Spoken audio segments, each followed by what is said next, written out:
The reason I decided to produce my own work had many contributing factors. My agent flopped. I paid multiple companies multiple sums of money to raise my ratings on the search engines, and the website product I received was inferior to what I could have developed myself. The road to being in control of my own efforts was rocky, yet through it all I kept writing. There was no indication that I would grow up to write and narrate books. From an early age I wanted to be a baseball player. I lived, ate, and breathed baseball. The 1950s was a different era. The Second World War had just ended less than a decade before.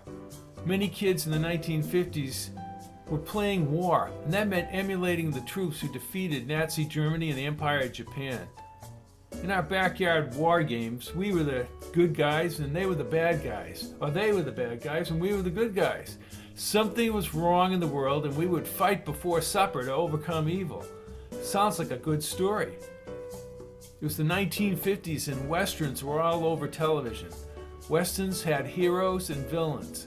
Justice and courage were the mantras of the day. In all these westerns, the values of right and wrong were preached across America, and freedom was a God-given right. I didn't know it, but those qualities also make for a good plot. In 1958, President Eisenhower established the National Aeronautics and Space Administration, NASA. The first 7 astronauts were national heroes. Suddenly, the heavens opened up for me, and on cold winter nights, I'd peer into space with my telescope. Wonder is an essential element that easily powers a novel. Not all stories have happy endings. We were at our monthly junior high school dance when our principal walked on stage and the music stopped. I didn't know what he was about to say, but it would tremendously influence my life. President Kennedy has been shot by an assassin in Dallas, Texas. I ask you to pray for Mrs. Kennedy and his children. Decades later, I would write 4 novels, searching as I was on that November afternoon for the reason this president was dead. There were clues that I might be writing. Every week in class, we'd receive the next round of 20 spelling words. I hated spelling, and that was before spell check. I had something better to do. I would construct a narrative in my head, keeping the words in order until I had a story. Nobody ever asked to listen to my story, but I did hear complaints for me to finish my spelling. In the 5th grade, we were instructed to make a project for certain regions of the country. My area was the North Central states. Today you can download what you need to know and put something together quickly. Not so back then. My mother provided the stamps and I had to write the letters. Emails weren't invented. The letters went to the state capitals or whatever department would send you information. Then you'd wait and wait and wait some more. But it was exciting to get something in the outside mailbox. My project was 87 pages, pictures pasted with articles and various state trinkets. I like constructing books. I can't believe how my 8th grade teacher would put up with my clever wordplay and smart aleck remarks. Maybe he saw something else when, after a snippy remark, he walked up to me in the first row and said of my remark, "That wasn't humor, Mr. Fitton, it was wit." Wit. An ability to say or write things that are clever and usually funny. My favorite teacher in high school was not only witty, but clever and knowledgeable. Yes, he redlined the hell out of my essays and corrected my grammar. He would, to my chagrin, write in the column, "Not bad for a first draft," sending me into a tizzy. He did what no other teacher had done, however. Let my words flow. This is an important part of writing anything. If you're stymied with total grammatical perfection of your first draft, you've limited your passion and purpose.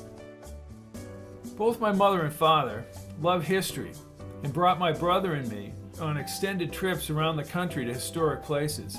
We were at Gettysburg for the centennial celebration. To get to these places, you had to take a journey.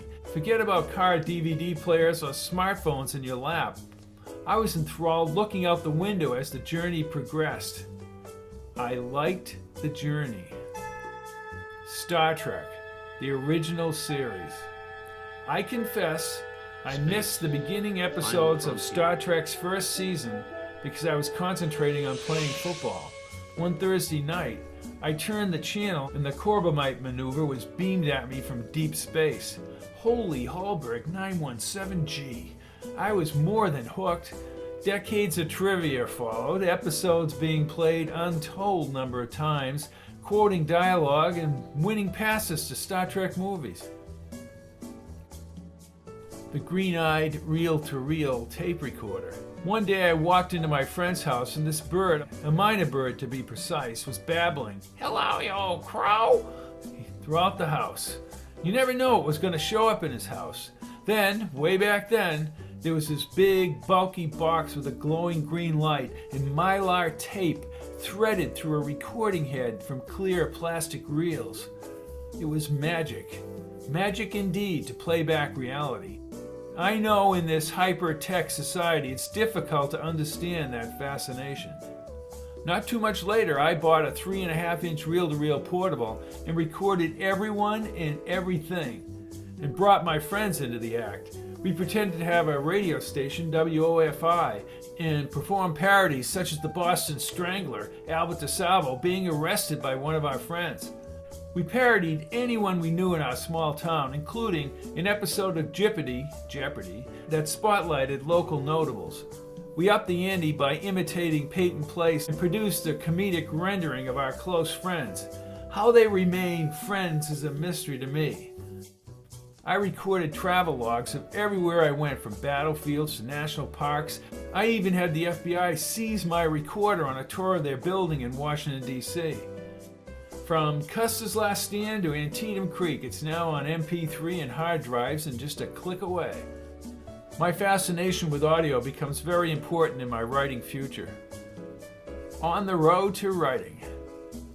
I was 19 years old and unhappy at college. Dispirited is a more accurate word. I'm hardcore partying and about to take the sharp turn to Losersville.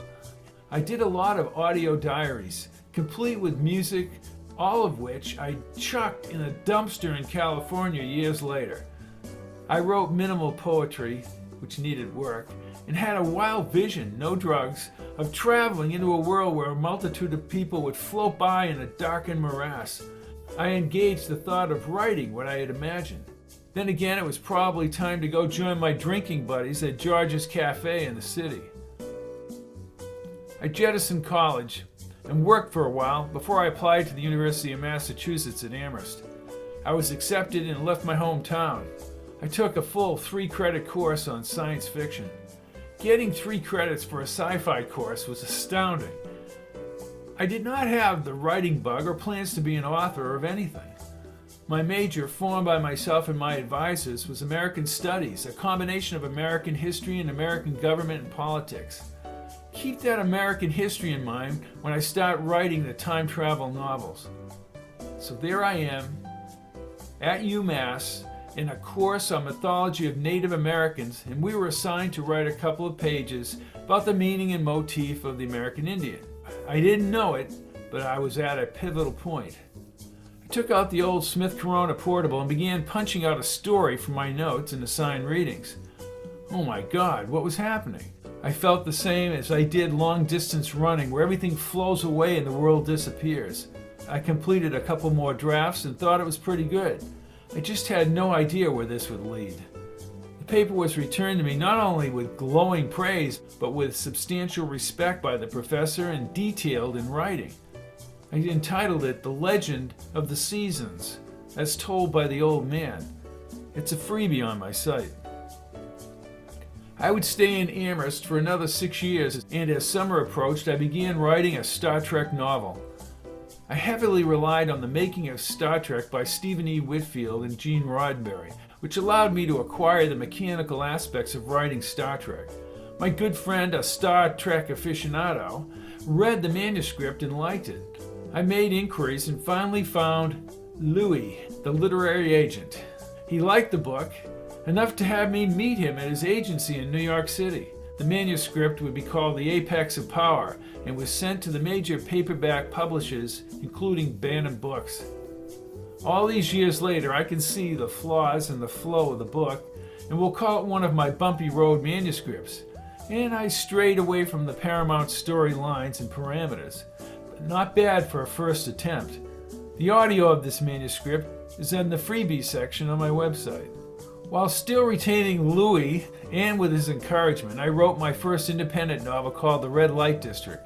It was not what the title implies. The Red Light District was an area in Arizona where a top-secret project took place.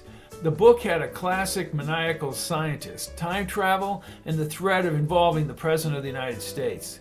Louis went over the changes but liked the manuscript. Again, it made the rounds to the publishing houses with positive feedback but no sale.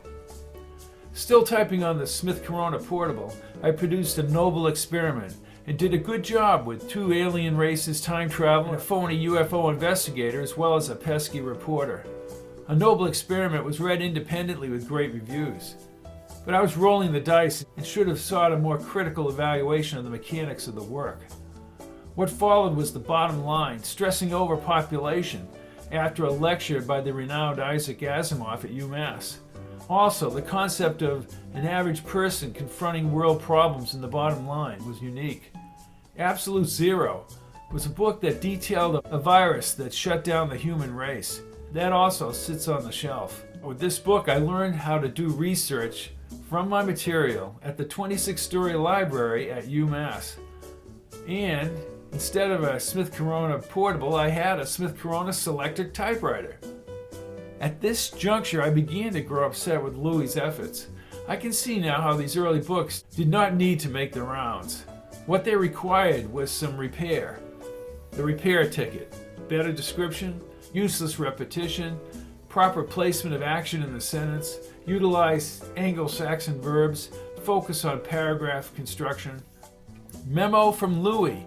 Bob, you need to write horror. That's what's selling. No. What I needed was better editing and repair. But I wrote my other face anyways. Tiny bright creatures take over the bodies of residents of a northern New England town. The action is gruesome. I think without the gore I would have been proud of the work, yet the threat of bodily harm and even the threat of death is Hitchcockian. Fear rather than gruesome. From New England to California. I managed to nix Louis from my thoughts and focused on short stories and novellas. Channel 5 in Los Angeles had marathons of The Twilight Zone, a show that I liked from an early age. Most of the work was written by Rod Serling, whom I idolized.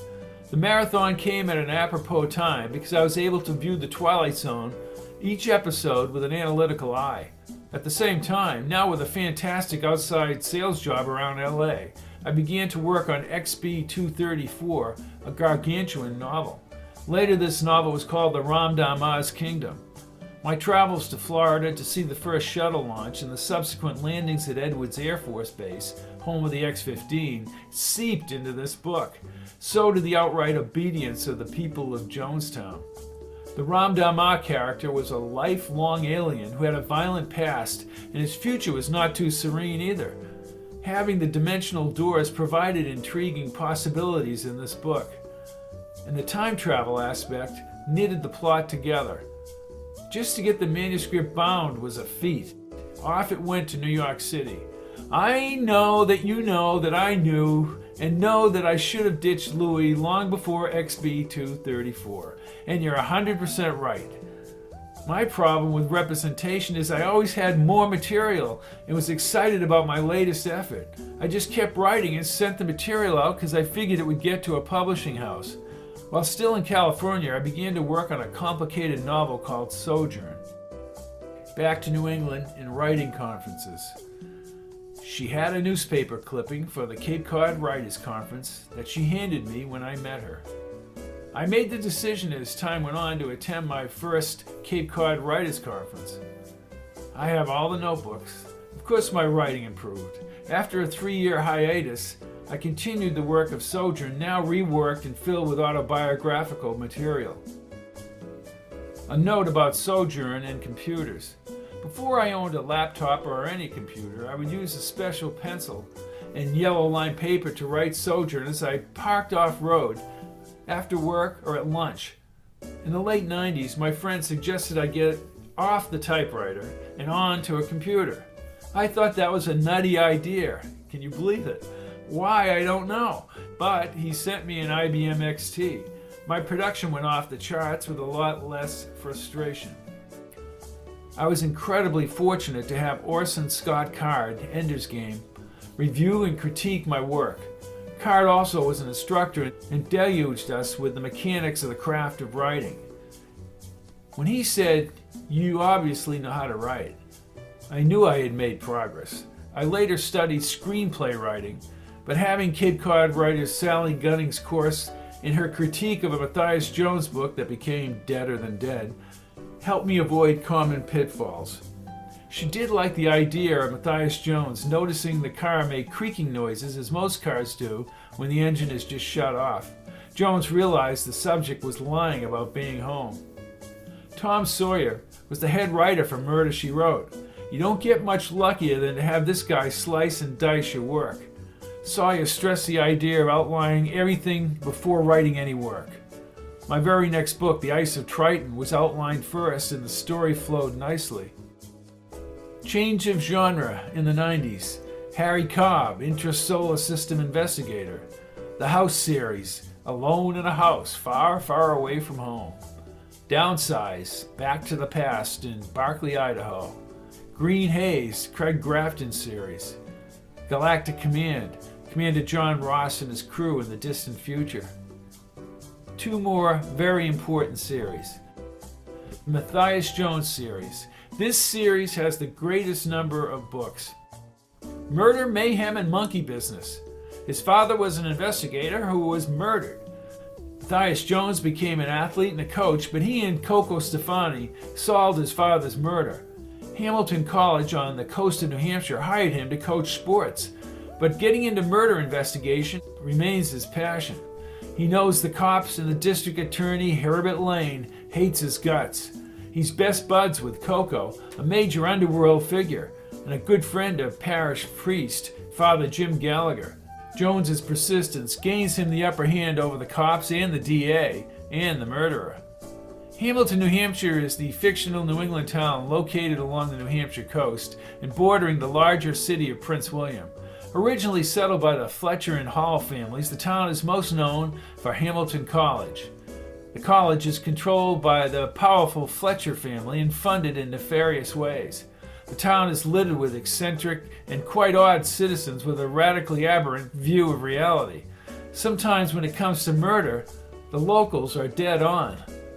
The Jones series started out very serious, but my humor and silliness soon overtook the plots. The town is a conglomeration of places I've lived. The weirdness of the characters surrounding the normal Matthias Jones has its roots in Hogan's Heroes, Newhart, Green Acres. The town that I grew up in had an assortment of characters, but most of the Jones characters are people I've encountered in outside sales. The Patch Kincaid series, certainly my most historically poignant novel. The Kennedy Paradox began as Redshift. The novel had a twist at the end. Because Patch Kincaid went back in time, President Kennedy was killed. I left it at that. I have an interest in the Kennedy assassination that intensified when Mark Lane showed the Zapruder film at UMass. Further developments with the House Select Committee in the late 70s, as well as the dramatic release of millions of documents by the AARB in the 90s, tempted me to change Redshift. Jim Cahill became Patch Kincaid. I ramped up the research of the Bay of Pigs invasion and the multitude of characters involved in the assassination, thus providing a framework of the reasons why Kennedy was killed and room for a sequel.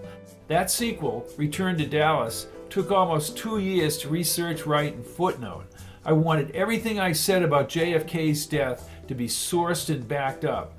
The final book of the series, American Justice, Volume 1 and 2, explores the government's full court press of Jim Garrison's pursuit of the truth, and it delves into the assassinations of Martin Luther King and Bobby Kennedy. I have a separate website for the Kennedy assassination. More time travel novels written in that time. When you're dead, you're dead. About a DA who goes out to become a marshal in the Old West for justice. I've Seen the Future, about the New York 1939 World's Fair.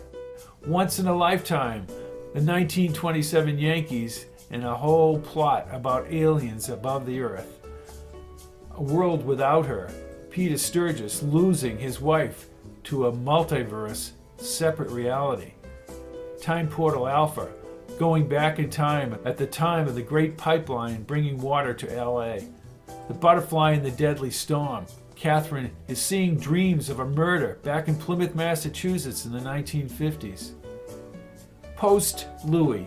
Louis finally admitted after I tracked him down that he had not sent out many of my manuscripts for a long time.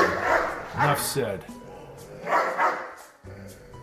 I linked up with a West Coast firm that helped me get my books sold on my personal website. We actually sold a goodly amount of books in Palm Pilot files, a precursor of Kindle, and I made the transition to print on demand, which I buttressed with web and search engine placement by using companies out of Chicago and Miami. When Amazon competed with our universe, it was a no-brainer to take everything over to Amazon. I would have control of everything I was writing, and it would be posted on Amazon. I took an early retirement and began the arduous task of upgrading and further editing over 40 books. As an outside salesperson, I met people every day, but now I was locked down to improving my work. I designed all of my website, did the graphics for the covers and background, and then something strange happened when some of my books became available on the web. One of my techniques for proofing involved reading out loud what I had written. The late Harlan Ellison once said the only person who should be verbalizing your characters is the person who created them. So I did. I reached back into all the experience I had making sound recordings and parodies as a hobby. And now I had wonderful software and a very expensive digital recorder. All of my books are recorded in audio, some with sound effects. And the best part about all this, it's so much fun creating the books and the audiobooks.